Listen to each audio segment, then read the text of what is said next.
à plus de 1200 km/h. Voilà, c'est un quadruple record, record d'altitude de ballon habité, record d'altitude de saut en chute libre, record de temps de chute libre, c'est plus de 6 minutes, et puis record de vitesse atteinte en chute libre, effectivement, une vitesse légèrement supérieure à la vitesse du son. Alors le voici, on est en train de vivre donc cet instant, l'Autrichien de 45 ans, parachutiste, qui va se lancer dans le vide pour 5 minutes, on le disait à l'instant, de chute libre avant l'ouverture de son parachute. Impossible à cet instant de revenir en arrière de toute façon. Cette capsule, que devient-elle après coup? Alors, on peut toujours télécommander, d'ailleurs ce sera fait, la séparation de la capsule du reste du ballon. Une fois la séparation faite, la capsule descend sous parachute et atterrit en douceur. Le ballon de son côté est déchiré par télécommande et tombe comme une grosse masse de plastique au sol. Il peut revenir dans la capsule encore, mais je pense qu'il a envie de sortir. Après 5 ans, on le disait, de préparation physique, préparation mentale, préparation scientifique, Felix Baumgartner, cet Autrichien, qui a donc vérifié tous les derniers paramètres qu'il avait sur ses petits papiers, vous les voyez devant la porte de sa capsule, cette checklist dont nous parlait à l'instant Jean-François Clairvoy. Felix Baumgartner qui va donc s'élancer depuis 39 km d'altitude, très exactement, c'est inscrit en haut de votre écran pour ce nouveau record du monde. C'est une distance évidemment suffisante, largement suffisante pour atteindre ses objectifs de vitesse. Oui, tout à fait.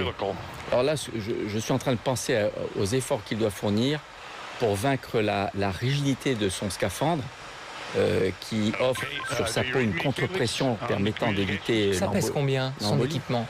Je pense qu'il doit avoir un équipement total de l'ordre de 15 à 20 kilos sur lui à ce moment-là. 15 à 20 kilos pour de bons abdominaux afin effectivement de se projeter. On l'a vu faire un petit signe avec le pouce, ça veut dire que tout va bien, tout se passe correctement au moment où nous nous parlons. Oui.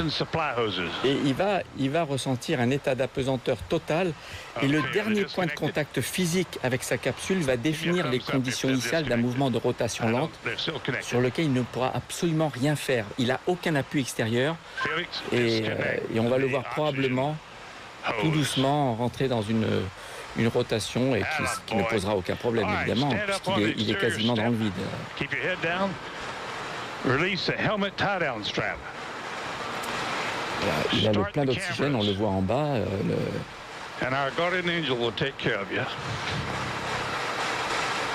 C'est vraiment une sortie dans l'espace, comparable à celle que tous mes collègues font depuis la Station spatiale internationale.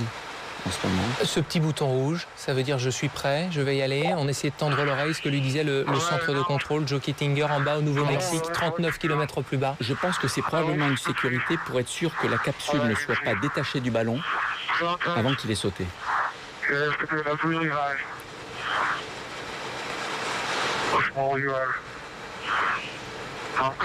Il va réaliser un peu un fantasme que j'ai toujours eu d'astronaute, de rentrer à pied de l'espace. C'est parti, Jean-François Clairvoy.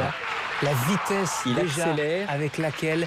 Il accélère à environ 10 mètres par seconde au carré. Ça veut dire que toutes les secondes, sa vitesse augmente de 10 mètres par seconde.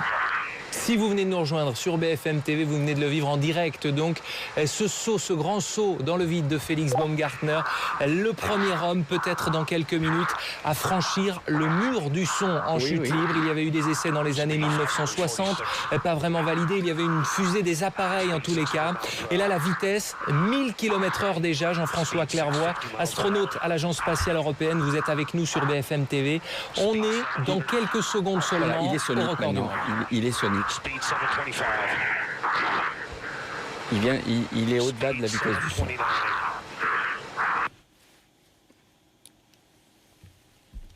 Alors, il commence à tourner, on le voit, mais c'est pas... Avec la tension pour les techniciens, son équipe qui travaille depuis plus de 5 ans, il est en train de tourner. C'est attendu et il ne peut rien y faire. Il ne faut surtout pas qu'il essaie de rattraper ses rotations. Il faut qu'il reste allongé. C'est ce qu'avait connu Joe Kittinger. Les rotations ne sont pas encore trop importantes. Il se stabilise. Excellent. Donc il a réussi à passer la phase la plus difficile, la phase transsonique, où la stabilité aérodynamique n'est quasiment pas possible. C'est-à-dire impossible de lutter à cet instant. Le risque quoi? C'est l'évanouissement? Le danger, c'est d'essayer de contrer des rotations avec des gestes similaires que l'on fait à basse altitude et en fait d'augmenter la vrille et de perdre connaissance.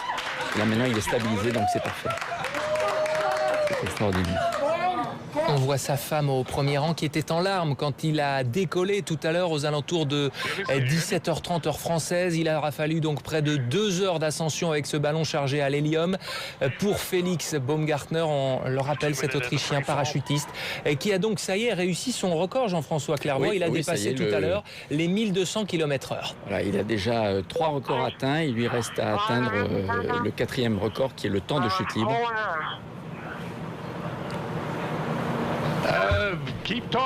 Il a l'air bien stabilisé et ce sera à lui d'ouvrir son parachute principal pour que le record soit homologué. On voit qu'il lui reste une bonne réserve d'oxygène. Il respirait assez rapidement tout à l'heure. Toujours pas. Est-ce que c'est lui qu'on entend? On entend Joe Kittinger qui dirige un petit peu la station de contrôle. Est-ce que c'est lui qu'on entend? Il ne peut pas se parler à ce moment-là. Un conseiller. Ah si, bien sûr.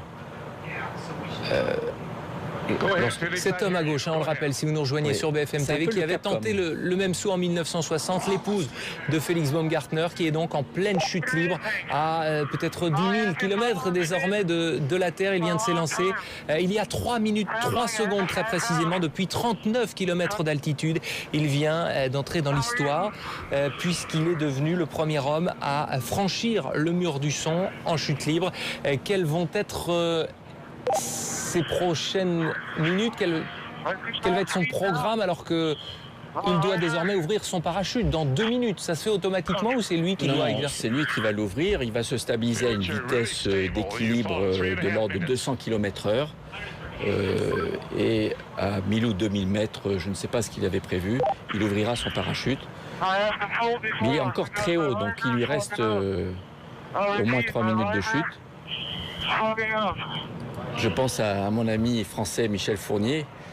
Qui sera en direct avec nous tout à l'heure, évidemment. Qui a l'équipement prêt pour réaliser le même saut à environ 40 km d'altitude et qui doit regarder celui-ci avec beaucoup d'attention.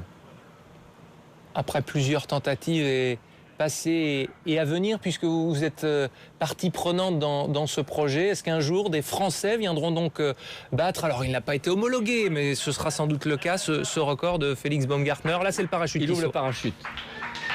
Alors, il le l'ouvre quand même très tôt. C'est quand même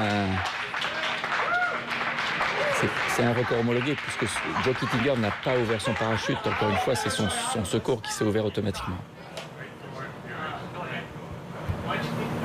Est-ce qu'on a l'altitude? Ce serait intéressant de savoir à quelle altitude il a ouvert son parachute. Puisque les statistiques, le programme en tout cas, si on peut dire ça comme ça, prévoyait 5 minutes de chute libre.